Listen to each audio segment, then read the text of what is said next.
অভয়ের সাথে ঘটে যাওয়া নৃশংস ঘটনা হোক বা সম্প্রতি ক্যালকাটা ল কলেজে ঘটে যাওয়া ঘটনাই হোক না কেন, তবে অভয়া তো সে রাত্রে তার সঙ্গে ঘটে যাওয়া নৃশংস অত্যাচারের বর্ণনা দিতে পারেনি, কারণ সে বাড়ি ফিরতে পারেনি।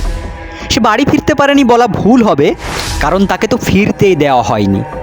তবে সম্প্রতি ক্যালকাটা ল কলেজের ঘটনা কিন্তু মেয়েটা বর্ণনা দিয়েছে, সাহস করে বলেছে এ ঘটনা কারা ঘটিয়েছে। আচ্ছা বলুন তো, এই সমস্ত অভিযুক্তদের নাম বারবার কেন ওই একটা দল থেকেই উঠে আসছে? এই ঔদ্ধত্য তারা কোথা থেকে এত পাচ্ছে বলুন তো? এ সংস্কৃতি, এ কালচার কি হঠাৎ করে আসা তাদের মধ্যে? একটু ইতিহাস ফিরে দেখুন তো, মনে পড়ে তাপস পালের সে ভাষণের কথা। রিভলভার বার করে গুলি করে চলে যাবে।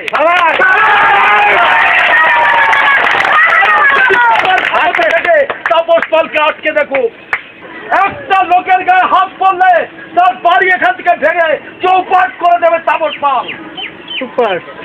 জেনে রাখবেন, ভালো করে জেনে রাখবেন, আমি চন্দননগরের মাল, আমি কলকাতার মাল নই, চন্দননগরের মাল।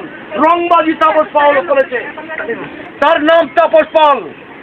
আমিও সারা মাল নিয়ে ঘুরে বেড়াই, কিন্তু আমি বলে রাখছি, স্টেট হয়ে সোজা বলে রাখছি, আমিও মাল নিয়ে ঘুরে বেড়াই। মাল মানে মাল।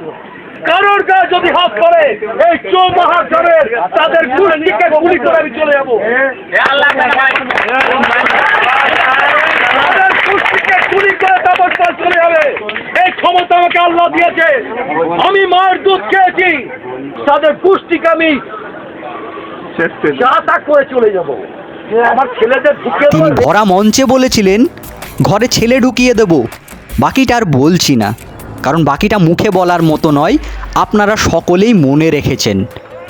তবে সে ঘটনাতে তার আশেপাশে থাকা কোনো ভদ্র সভ্য লোক কিন্তু প্রতিবাদ করেনি। তার অনুগামীরা তাকে হাততালি দিয়ে উন্মাদনা দিয়েছেন। বলা বাহুল্য, তাকে স্বীকৃতি দিয়েছেন এই কথাগুলো বলার জন্য। তারপরে বহুজন এই অনুপ্রেরণা পেয়ে এ ধরনের কথা বলেছে। কি ব্যবস্থা নেওয়া হয়েছে বলুন তো তাদের বিরুদ্ধে? তখন যদি তাদের বিরুদ্ধে কড়া ব্যবস্থা নেওয়া হতো, তাহলে হয়তো এই নতুনেরাও এ ধরনের সাহস ঔদ্ধত্য পেত না, তাই নয় কি? আচ্ছা একটা কথা বলুন তো, অন্যায়ের বিরুদ্ধে কথা বলা মানেই কি একটা দলের বিরুদ্ধে বা সরকারের বিরুদ্ধে বলা? যারা সাহসে কোলাচ্ছে না, তারা না বলতে পারলে অন্তত ভিডিওগুলো শেয়ার করুন।